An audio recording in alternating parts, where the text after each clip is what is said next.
10 seconds here as the more attendees join. Then we'll get started.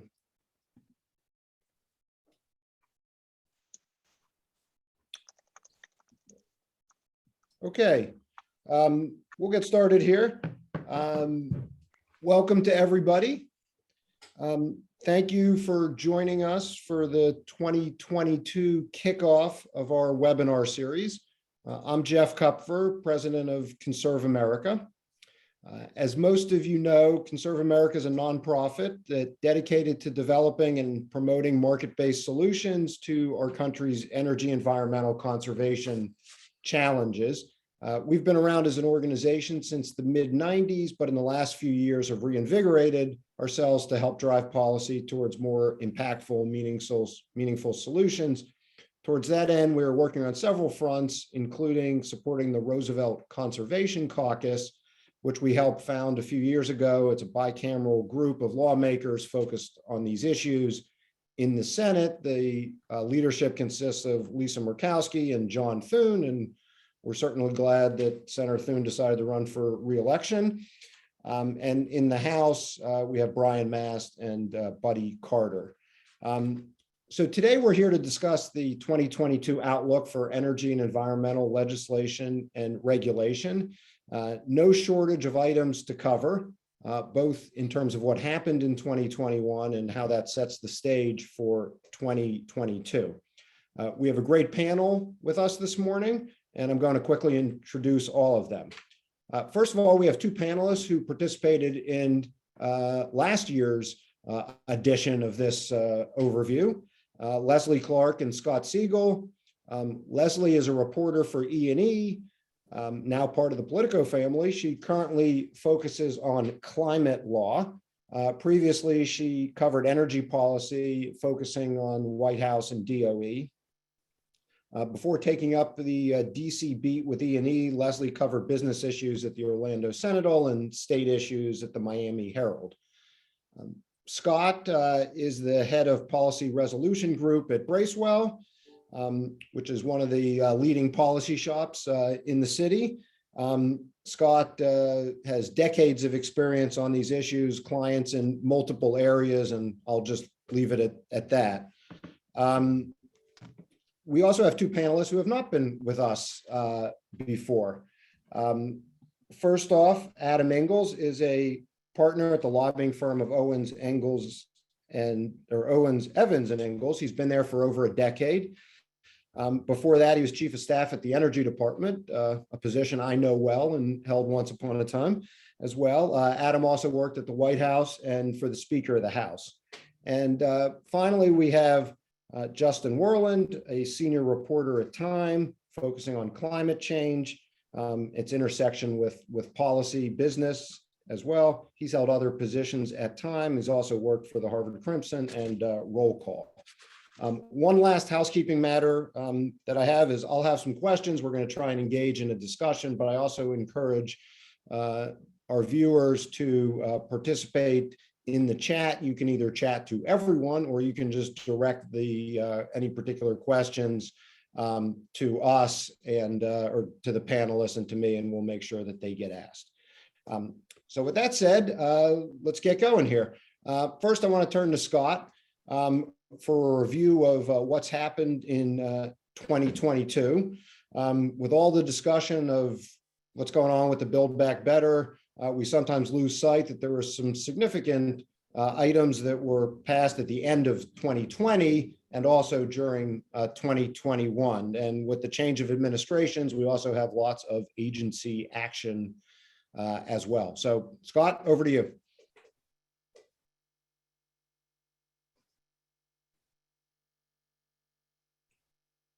Scott, you there? All right. We may have lost Scott, so maybe we'll come back to Scott in a minute, but I assume others can hear me still, others on our panel.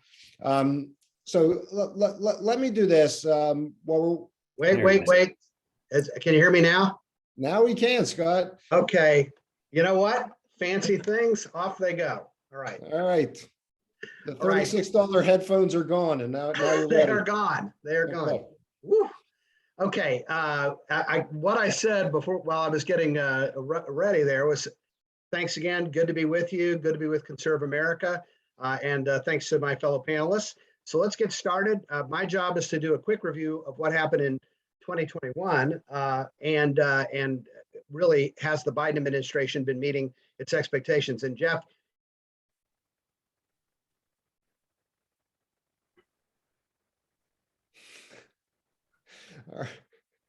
All right. Looks like we're still having some connection issues with Scott here. So let me do this until he comes back on, which is turn to the rest of you, and maybe we'll start with Lesley and then go around. Lesley, if you could point to what you would consider the top one or two issues from 2021, either in terms of accomplishment or teeing something up, and Sure. how that then translates into 2022. Sure. Well, we obviously had, Scott was teeing it up on the Biden administration. We had Joe Biden come into office and take a very different tack than, Scott is back. So I will leave it with him. But I would say that was, overall, the biggest thing is the complete sea change in administrations. Okay, let's just hope third time is a charm here. Okay. Can everyone can hear me? All right. So as I said, Jeff, and I'm sure Lesley was getting to this point too, everything started off with a bang. Literally on day one, we had our first executive order tackling the climate crisis. On day 7 of the administration, we had the additional at home and abroad, the rejoining of the Paris Accord, for example. On August 5, we had our first foray into clean cars and trucks via executive order. And the global methane pledge was entered into in September. The long-term strategy was released on November 1. And of course, the participation of the administration from October 31 to November 12 at Paris provided another forum and opportunity to discuss the administration's commitments to its decarbonization of the economy by 2050. So these are all major activities that occurred. The most recent thing before the close of the year that came from the White House was the executive order on using the procurement power of the U.S. government to try and buy more clean and really to electrify the federal fleet, which for a moment here I would say is sort of a breathtaking use of a procurement authority, much more so than we've seen in the past as far as that's concerned. But the overall principle here I think we can take away from all of this activity is, first, personnel is policy when it comes to climate change. And if you just look at who staffed the team, initially, we had Gina McCarthy, we had John Kerry, we had a significant number of individuals with long track records in energy and environment. I think it set a tone. And second, this notion of climate change across the government. This is not just something that the EPA and the White House were going to deal with. It's something the Department of Energy heavily involved with on the R&D and commercialization side of things. And then much further beyond that, really every cabinet agency. I mean, I think Pete Buttigieg has probably made more speeches on climate change than anybody. I mean, it's just it is a significant commitment across the administration. Now let me just break it down. I know I'm supposed to do this in 5 minutes. I probably ate up some of it with technical difficulties, but let me just break it down agency by agency very quickly. EPA is typically the busiest regulator in the energy and environmental space, and they're not disappointing at this point. Obviously, hydrofluorocarbons and the phase out pursuant to the progeny of the Montreal Protocol, very important for climate change. And EPA did move out smartly on that. By September 29, actually got implementation moved forward. There's continuing action on the particulate matter, National Ambient Air Quality Standards. Their new review document has come out. The methane, we've talked a lot about methane from a legislative perspective in terms of a methane fee on the Build Back Better context. But really, there's also the EPA's greatly expanded rules to curtail methane emissions from oil and gas infrastructure that they moved forward with on November 2nd. On renewable fuels, something that's near and dear to the heart of Adam and myself, the administration finally, at long last, the violin stopped, and on December 7th, they proposed their short-term reduction in the amount of biofuel that needs to be blended into the nation's fuel supply. They also made some very troubling retroactive, well, let me just say this. We were very troubled by their ability to take reductions that had occurred elsewhere in the program and try and retroactively reallocate them to market participants. This reallocation seems inconsistent with the law, but if they didn't push the envelope, it wouldn't be a new administration. They also denied 65 small refinery exemptions at the same time.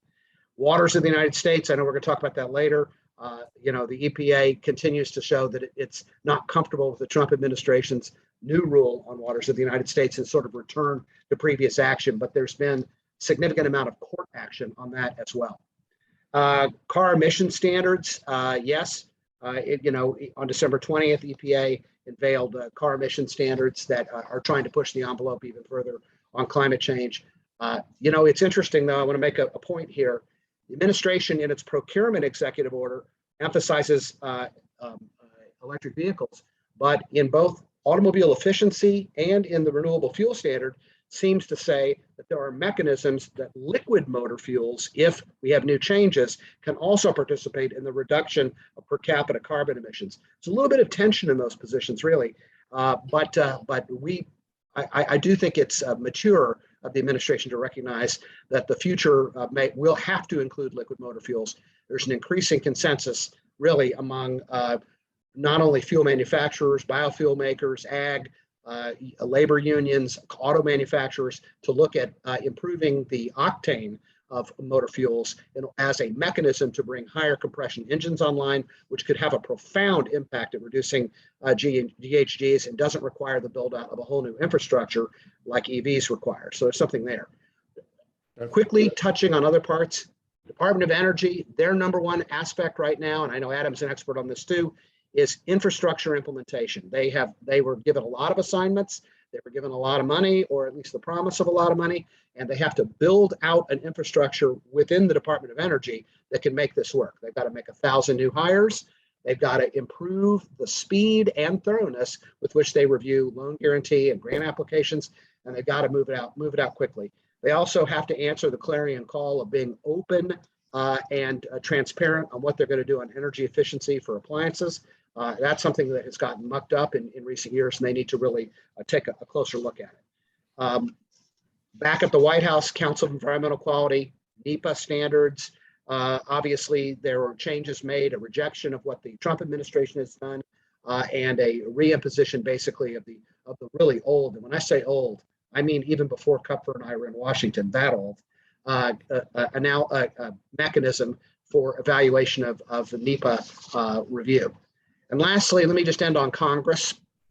And I want to say that the two biggest issues in Congress, in my view, and there are many other things that have happened that are sort of small ball, but the bigger issues really are the bipartisan infrastructure framework, or whatever we called it at the end of the day, IIJA, I believe it is. November 15, President Biden signs it into law. It includes $1.2 trillion in funding over 10 years for infrastructure projects that have profound impacts on resilience, and for clean energy projects like build out of infrastructure, EV infrastructure as an example. But there are many other parts of that. And I know we'll talk about that in some depth later. Build Back Better reminds me of which is the social and climate change infrastructure bill currently being debated as an aspect of the reconciliation process. Reminds me of a Monty Python movie where the fellow looks up and says, "I'm not dead yet." I think that's probably true on Build Back Better. It's not quite dead yet. It was on life support for quite a bit, but I believe the cooling off period, as has been discussed between various Senate parts of the Senate Democratic Caucus and the White House, is proceeding apace. I believe after the current debate on Voting Rights Act, we'll probably turn back to BBBA in some format. At least that's what we hear from the Senate Majority Leader's office. So hope springs eternal. There aren't major disagreements over the climate and clean energy provisions of Build Back Better. Those seemingly could travel forward. I will have a more robust discussion of that in a minute. But that is 2021 in less than 5 minutes. So I turn it back to you, Jeff Kupfer. All right. It may have been a touch over 5, but we'll give you the benefit of the doubt. Washington 5. Washington. Exactly. Okay. Well, let's bring in some of the other panelists. Lesley, you had begun some comments about, Scott laid out a whole bunch of things that happened during the year. If there are one or two things that you think were sort of most impactful, why don't you go? Then we'll turn to Adam and then Justin. Okay, thanks a lot. I think we also can't fail to note that this all happened with a backdrop of an incredible number of natural disasters this year across the country, pretty much an unprecedented number. People will fight about, how much you can attribute the cause of them to climate change. But I think you're seeing in polls and in the way politicians are reacting more acknowledgement of climate change as an issue. So it's sort of happening with that as a backdrop. That said, I think the sea change of the Biden administration, and what struck me and Scott mentioned, is sort of what they call their whole of government approach. It's sort of, you had the Obama administration directed or worked on climate change, but it was at EPA, it was at DOE, maybe a little bit at DOT. Now you have it at, the SEC, you have the Jerome Powell yesterday, the Fed chair, being pressed on, climate. So I think it's been a very consequential year for a lot of developments going forward. Sure. Thank you. Adam? Yeah, thanks, Jeff. And thanks for inviting me to participate in this panel. The two quick things that I'd make reference to, the first is, and Scott already mentioned this during his opening comments, it's really this transformative opportunity that exists with the Department of Energy. As a result of the bipartisan infrastructure bill, they've been appropriated $62 billion over the course of the next 5 years. That's just a gargantuan amount of money. And when you put it in context of the department and how it operates, as a general matter, the department's annual budget is roughly $39 billion. And keep in mind, 2/3 of that is really reserved for the nuclear weapons complex and the environmental remediation and management program. So when you're looking at $62 billion of new money coming in, it's just an extraordinary amount of money for that agency to deal with, and to deal with responsibly, and to do it with proper controls and transparency, which again is why, as Scott alluded to, to their credit, they have gone out, the agency leadership have gone out and made an announcement that they need to bring on over 1,000 new people to come and assist with this effort. They're in the process of doing a reorganization, some of which is statutorily required under the new law, but also most of which is really oriented toward getting their hands around this gargantuan task and responsibility that they have in these new authorities, and how they can move out quickly and expeditiously and responsibly with executing on those dollars. The other one that I would mention is, and this is not specific to government action, but I think it helps provide a little bit of context and background within which we should view all of these discussions and all of these policy initiatives and executive actions that are occurring. And that is, if you just take a step back and look at where we were in April of 2020, we actually saw the price of oil go negative, meaning the future contracts were less than zero. Here we are a year and a half later, and not only have we rebounded to $80 a barrel of oil, but EIA just recently put out a projection that this coming year, 2023, is going to be actually the largest domestic production year in recorded history. We're going to hit probably 12.4, maybe 12.5 million barrels per day of production. That's extraordinary, particularly when you couple it with EIA's also projecting that there's going to be an increase in use of petroleum products globally. So it's an interesting context within which we view clearly this impetus from federal policymakers to try to do something to address climate change and reduce carbon emissions and broader-based greenhouse gas emissions writ large, but simultaneously to do it in the reality of a world that continues to not only produce fossil fuels, but to require fossil fuels, at least as things exist today. And so, how the federal government, the agencies, the policymakers in Congress, and those of us who work on the outside, how ultimately this comes together remains to be seen. But it's an interesting data point, I think, to keep in the back of your mind as we consider how folks seek to facilitate this clean energy transition and this shift in our overall the paradigm shift for how our economy operates. Great, thanks. Justin? Yeah, well, thank you for having me. I figured I might just talk a little bit about the international context, which, like much of what's been discussed, was a complete 180, from the way the Trump administration approached energy and climate globally. But I think you look at the sort of first days, the president comes in, he, signs the executive order alluded to earlier. He brings the U.S. back into the agreement. By April, has committed the U.S. To reducing emissions 50% by 2030, which is obviously requires some pretty strong domestic policy underpinning it, and sends John Kerry around the world to push other countries to agree to phase out coal, et cetera. All the while still struggling to put together an agenda that can convincingly say the U.S. is actually anywhere near meeting that 2030 target.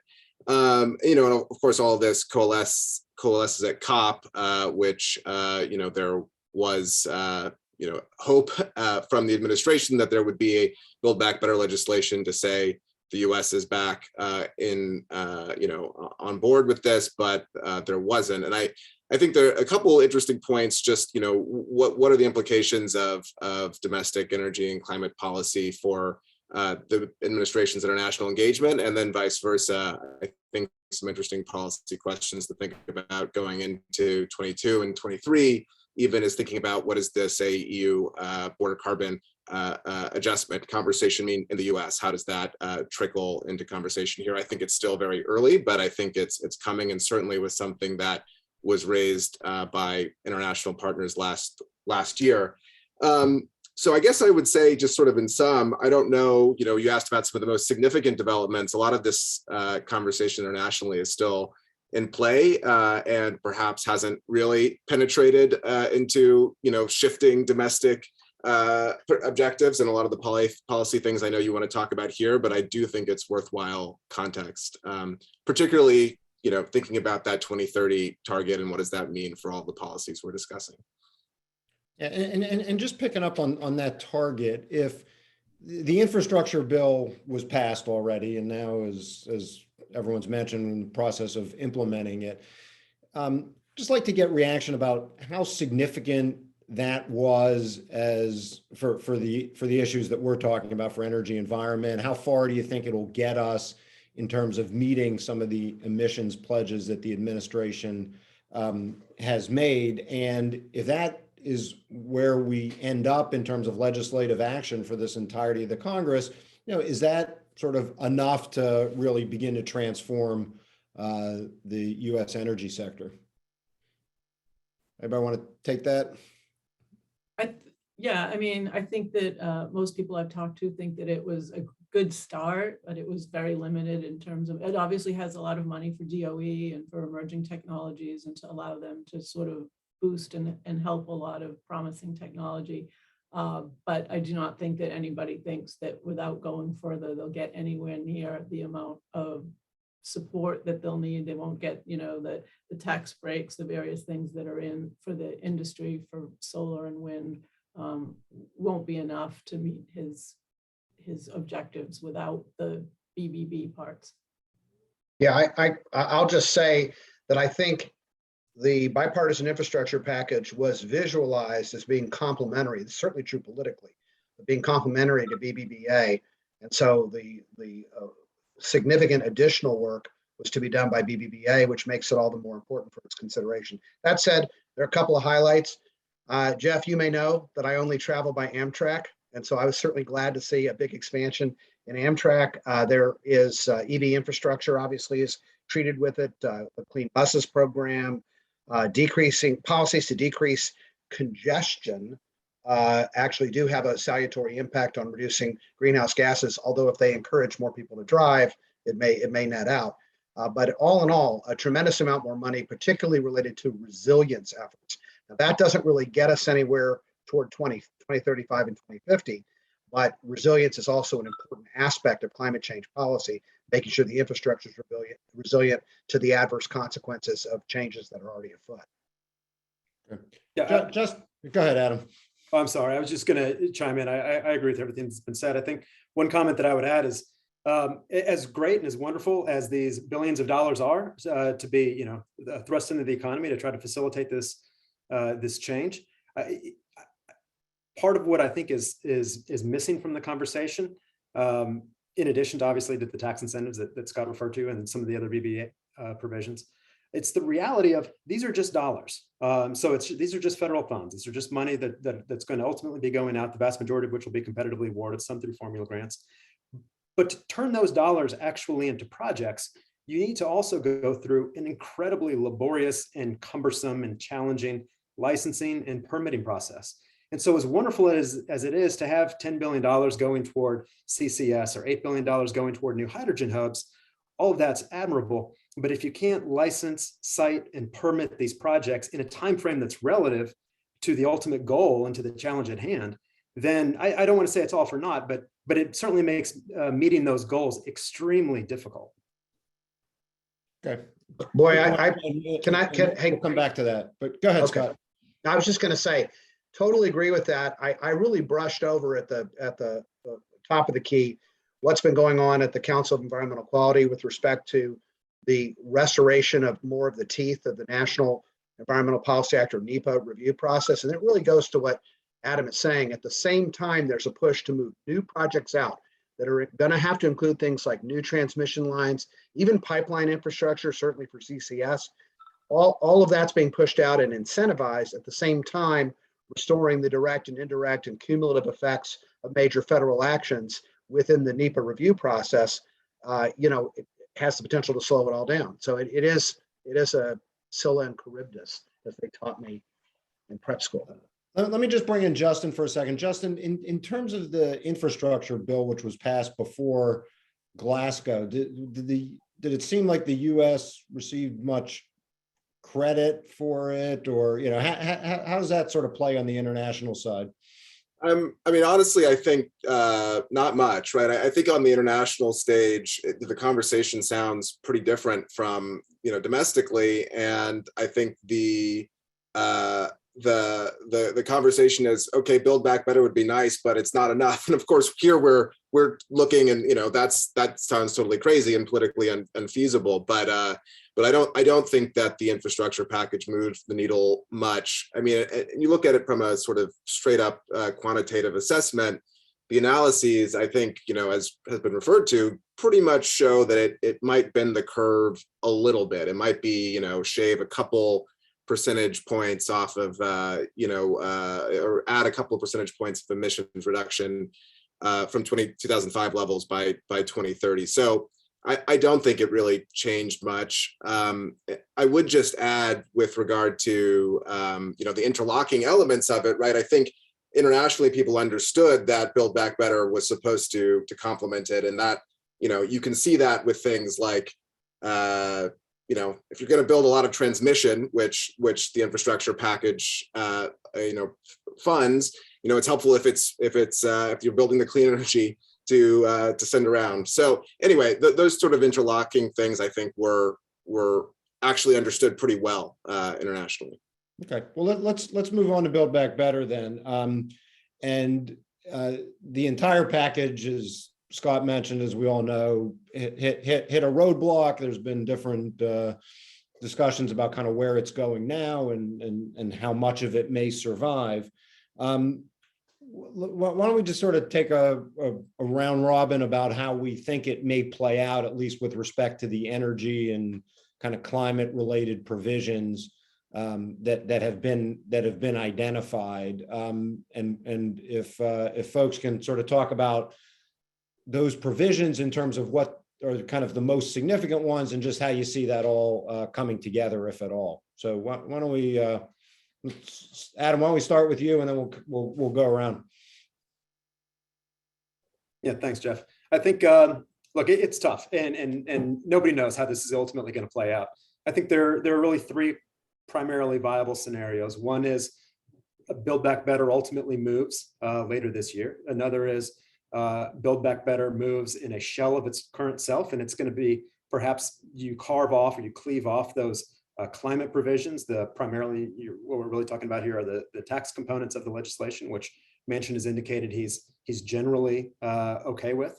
And then the third option is that it fails to move, that any aspect of it fails to move this Congress. I think that I agree with Scott's opening comments when we started this panel, and that is, I think the cooling off period, A, came at the right time, and B, was absolutely necessary. I think temperatures got a little bit hot toward the end of the year, and I don't know that it was the proper environment within which there was going to be an effective negotiation to bring this bill home.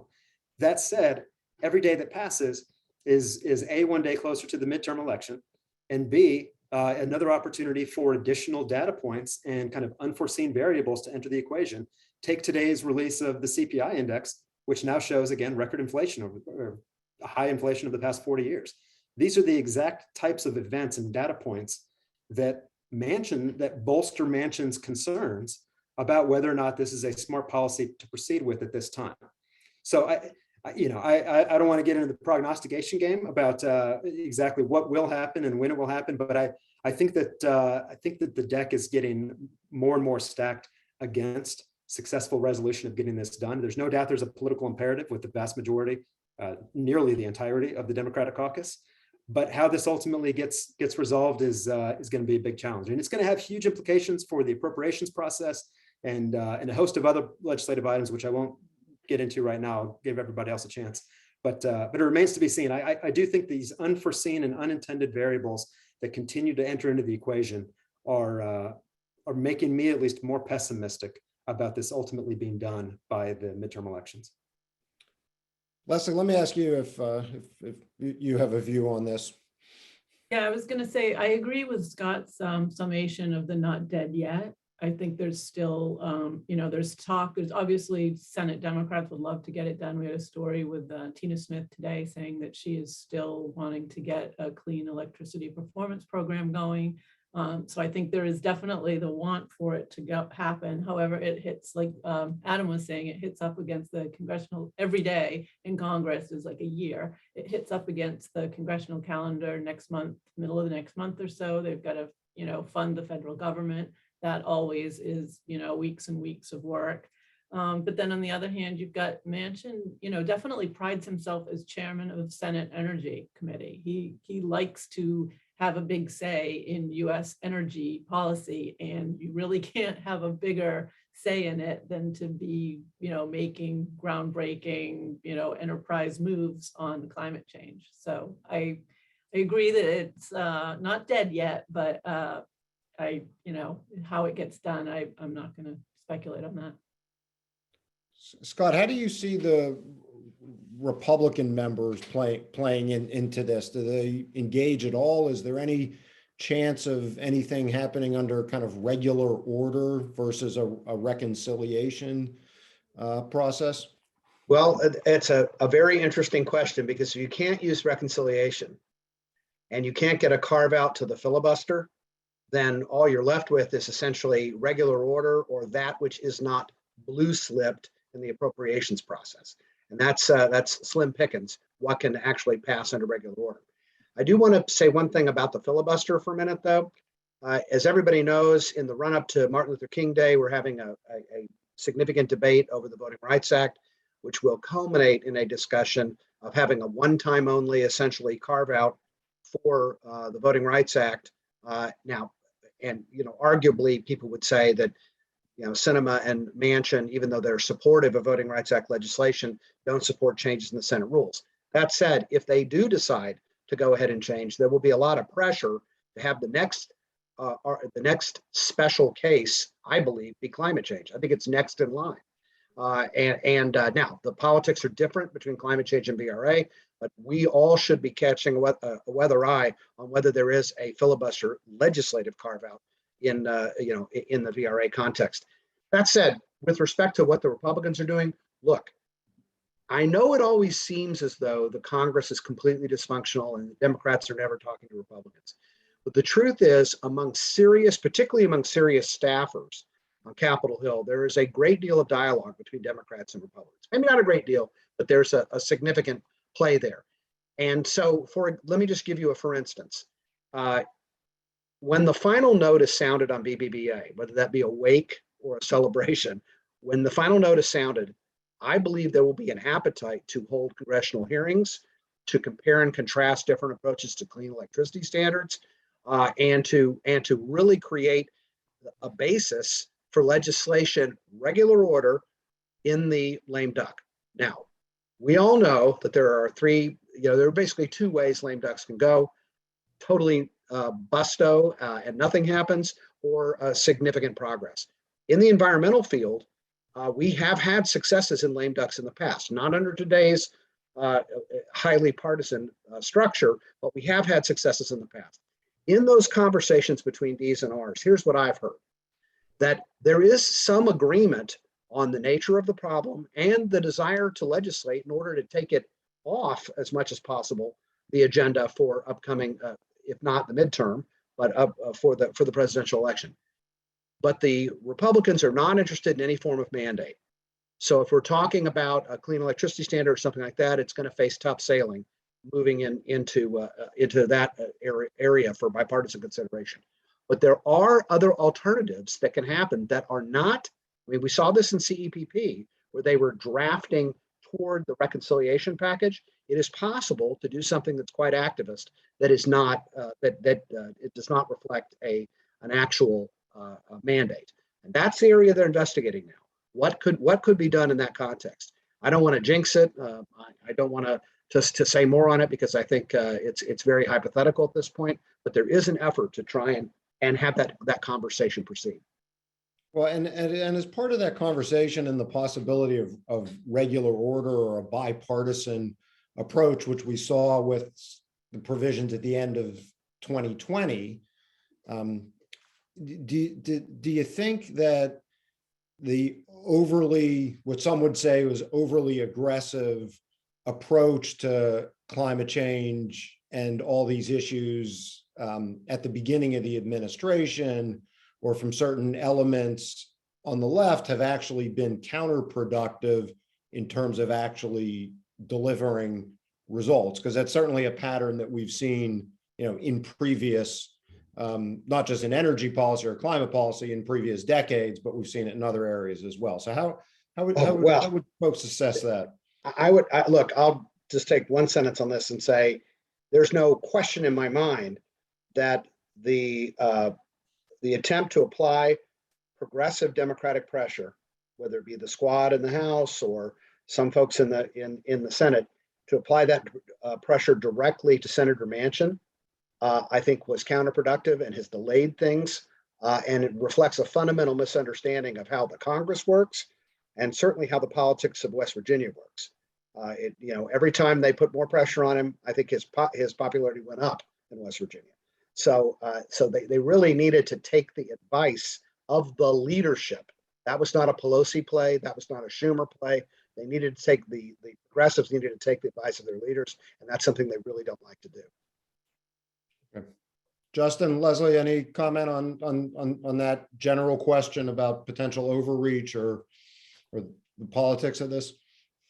Well, I don't know. I guess the one thing I would say is that I imagine there is, Senator Manchin has been, fickle, of course, but also has shown some desire to do a deal. And I think that, there were a lot of Democratic holdouts about things that clearly, we're not going to get past Senator Manchin, and they could have done a deal much earlier if they had, chosen to do so. And so I think I know there's definitely some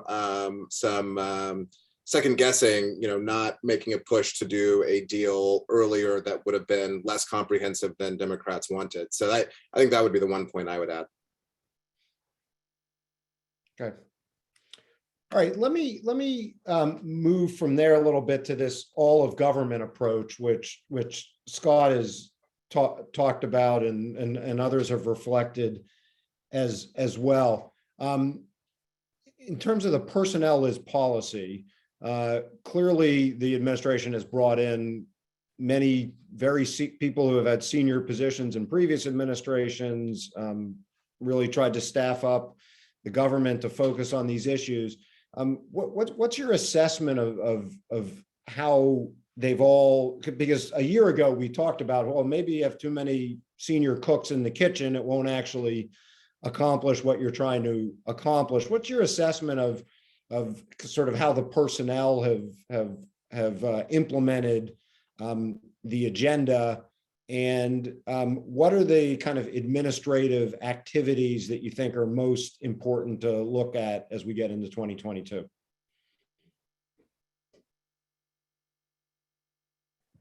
Well, I'll get us started. This seems to be my lot in life.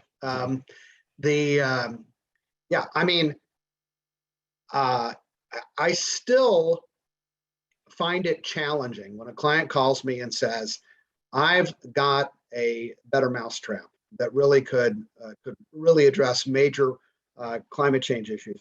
Who should I talk to in the administration? And basically my reaction to that is to bridge my fingers and say, okay, here's a list.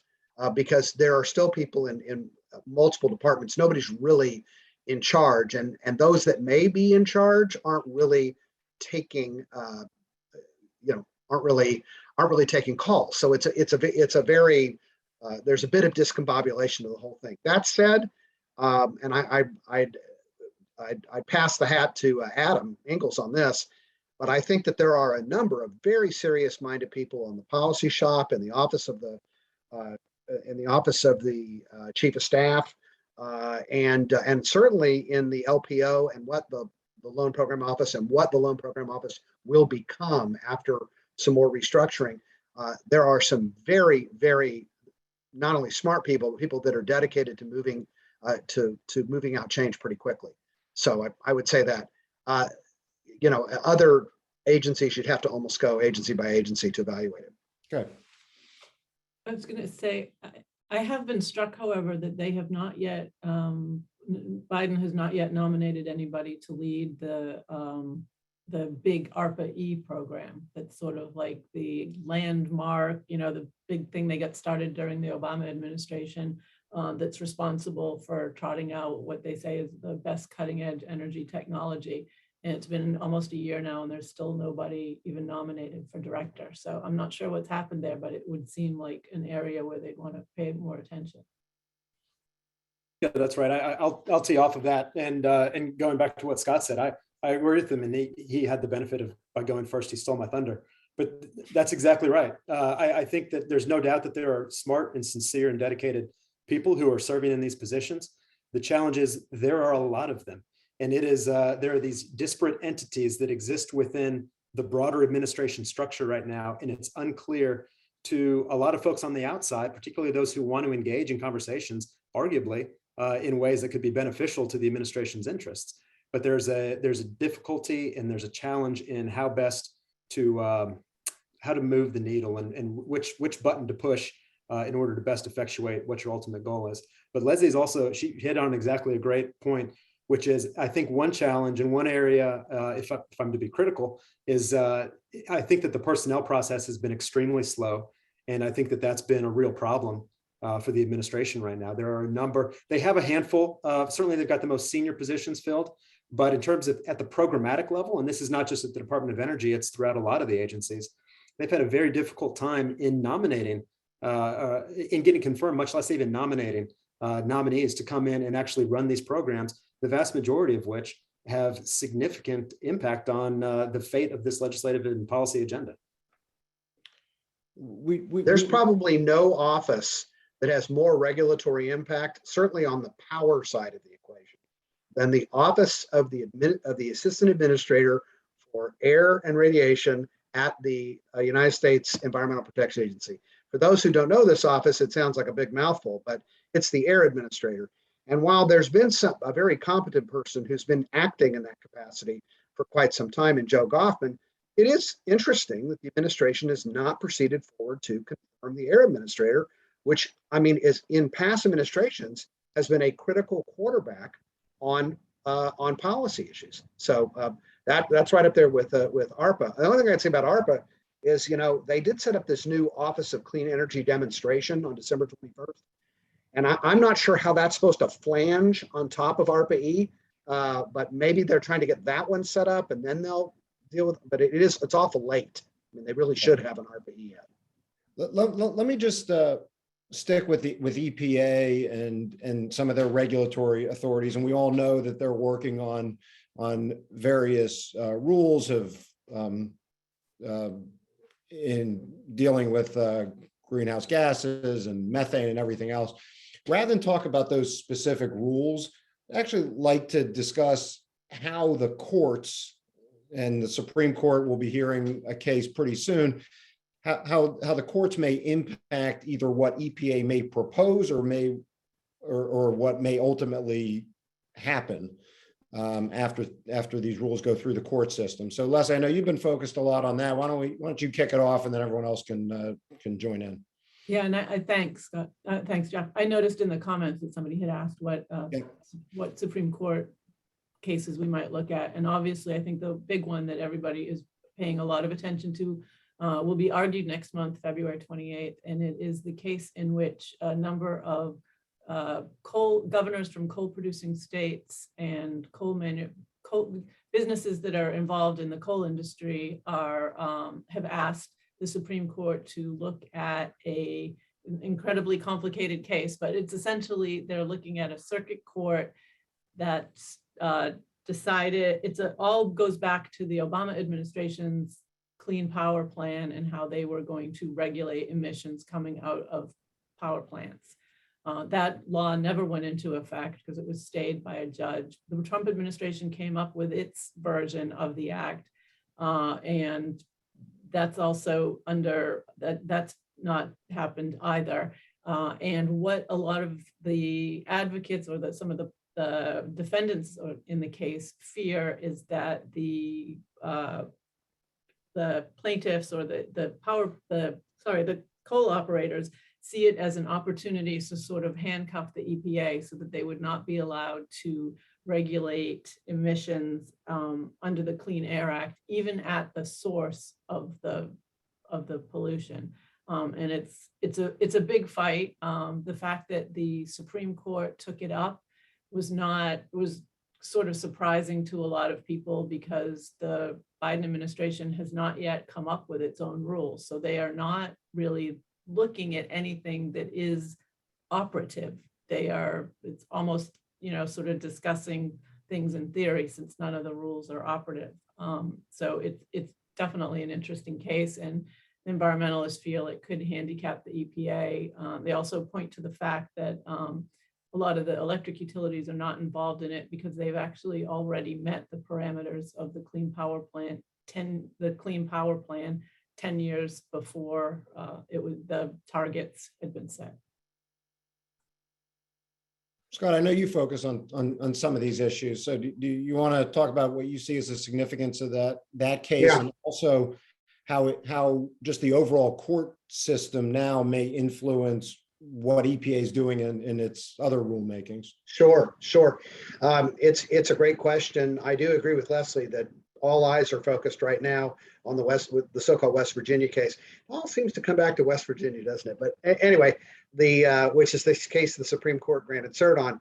And frankly, the court, I don't believe, would have granted cert on it unless they were hostile to the way the Commonwealth of Massachusetts case has been interpreted over the years to give EPA kind of broad authority to address global greenhouse emissions, both from mobile sources and stationary sources.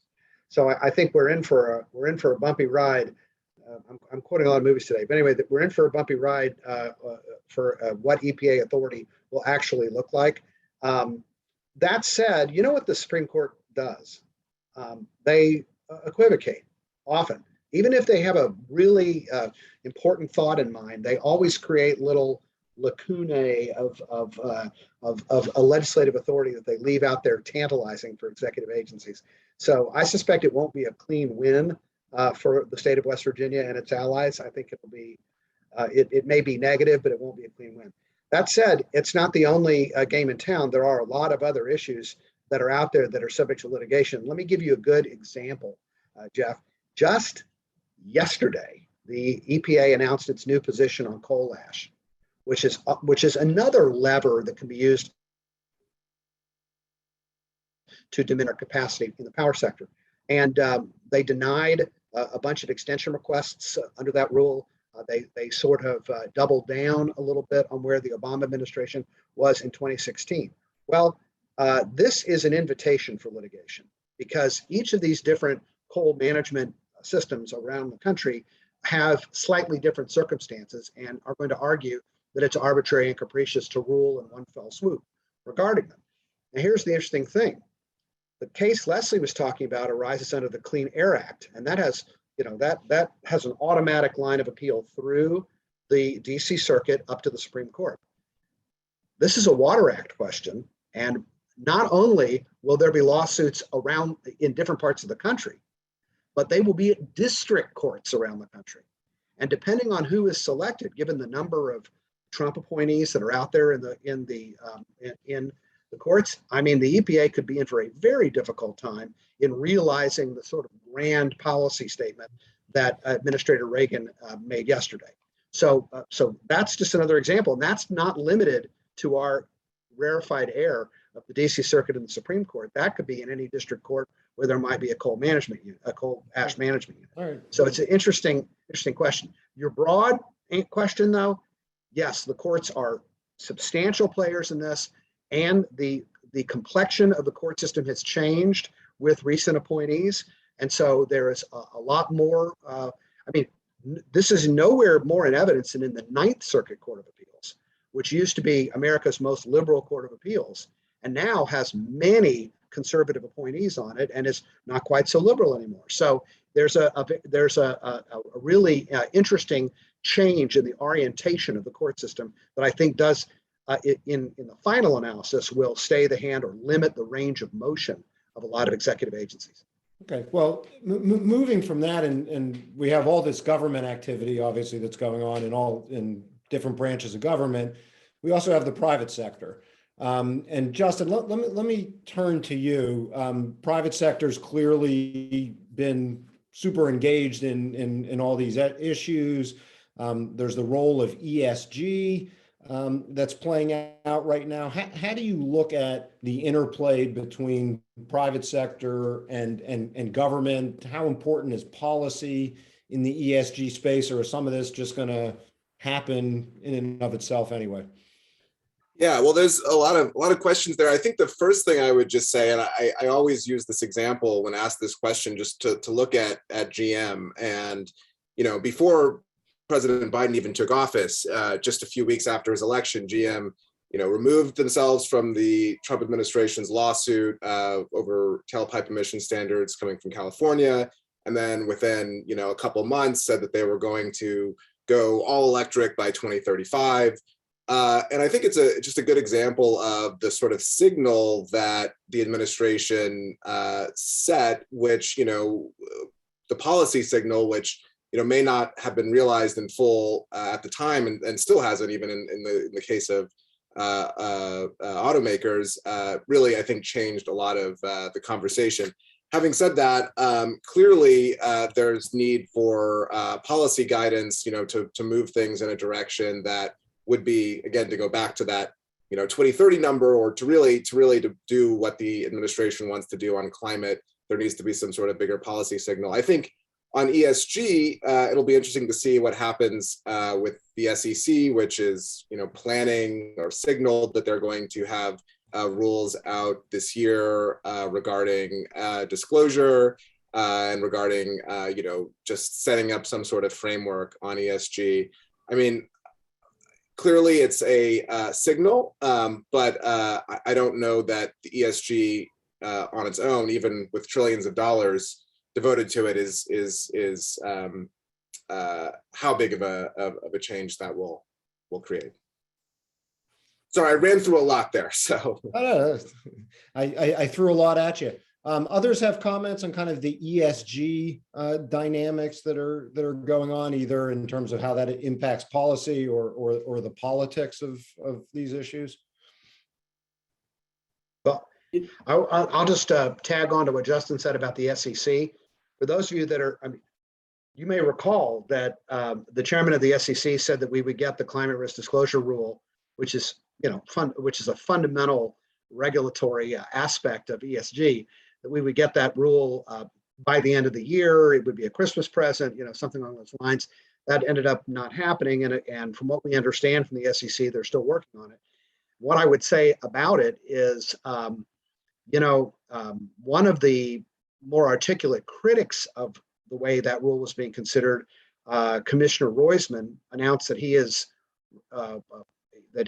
retiring off of the SEC in like the third week in January, and I wonder if the chairman doesn't think that a 3-1 operating majority suits his needs a little better to release both the human capital rule and the climate risk disclosure rule. But I don't know. That's my Washington cynicism at play there. But I suspect that's why we'll see it just a little bit later than we were expecting it. Okay. Lesley, Adam, anything on those issues? Yeah, I would just chime in very quickly that I think There's no doubt that there's increased spotlight on, particularly on financial institutions and their lending patterns and their client base when it comes to ESG concerns and climate concerns writ large. But I would say that one thing to keep in mind, and this is a bit of a bank shot from your actual question, just in terms of the impact that the private sector is going to have on this versus the federal government and policymakers. Policy is all well and good, and there's no doubt that it obviously influences and in large cases steers and sometimes helps support and incentivize private sector actions. But I'll tell you that the rubber's really going to meet the road here when it comes time for deployment of new projects, the very projects that are necessary to actually achieve these goals. And an example that I think is potentially a harbinger of things to come. Hopefully not for those folks who are supportive of the administration agenda. But if you look at the NECEC transmission line up in New England, here you have an electric transmission line that was going to carry clean energy electrons, if you will. They're hydropower generated electrons that are coming from Canada down to feed a Massachusetts rate base. But of course, that transmission line needs to run through Maine and a number of other transit states. That was ultimately voted down. Not only was it initially rejected by states, but then it was ultimately voted down by the voters in a proposition ballot just this last election. So I raise that as an anecdote simply to point out that all of this is well and good, and all of this is important. But again, putting it in the context of real world pragmatism, these projects have to be built, the rights of way have to be secured, licenses have to be provided, and it is a lot harder to achieve all of those necessary inputs than it is, I think, to articulate these rhetorical policies and goals. Okay. All right, it's a good word of caution. Let me, we've run up against our hour. Let me just turn it over to Lesley for any last comments, since you haven't chimed in on this question, and then we'll finish things up. Yeah, no, I agree with everything everybody said. Adam brings up the interesting point of the case in Maine, and I think you can see that happening in a lot of states. The Biden administration just today announced plans to open up areas to offshore wind up in New York and New Jersey. And you already have, the fishing industry raising concerns about it. They're also interested in looking down in the Gulf of Mexico, and I'm sure that will be a fight as well in it. But you've obviously got an interested, shareholders and people getting increasingly more concerned about stuff. So, but then, when it gets to voters, you never know. All right, well, that's a good way to wrap things up. I want to thank all of our panelists for a really great discussion. We covered a lot, but we also left a lot on the table that we will pick up throughout the year. So we look forward to staying in touch with all of you, and any of our participants, please feel free to be in touch with any of us moving forward on any particular issue. So thanks again, everybody. Have a great day, and we'll take care. Thanks. Bye-bye. Bye-bye.